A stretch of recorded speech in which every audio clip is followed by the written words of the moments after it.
इशारों की भाषा में काम चलता है फिर थोड़ी देर के बाद तो। और इशारों की भाषा यूनिवर्सल है, और अंग्रेजी इतनी उसको आ गई थी कि सेंटेंस का स्ट्रक्चर नहीं आता था ना, बाकी तो आता ही था। आई गो ताजिकिस्तान ईयर, तो इतना बात समझ में आ गया था कि साल में एक बार जाता है। तो इस तरह से सिंटेक्स के बिना जो भाषा काम करती है उस भाषा में काम चल रहा था। तो मैंने पहले उससे पूछा व्हाट्स योर नेम, उसने घूर के देखा, मैं कहा नेम, वो समझ गया नेम पूछ रहा है, तो उससे बताया गैराटी। फिर मैं कहा एज, उसने कहा 23 ईयर्स। भारत में फूफा लोग इतना करने के बाद तो रिश्ता तय कर लेते हैं, तो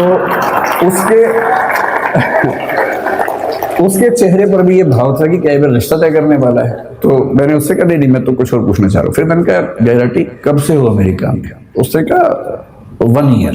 तो मैंने कहा वीजा कैसे मिला? बोला ग्रीन कार्ड। तो मुझे ध्यान आया कि ग्रीन कार्ड के मामले में डाइवर्सिटी पॉलिसी काम करती है, हर देश से कुछ लोगों को मिलता है, तो उसमें उसको मिल गया होगा। तो मैंने बहुत सहानुभूति के भाव से पूछा, मैंने गैरेटी कितना कमा देते हो यार?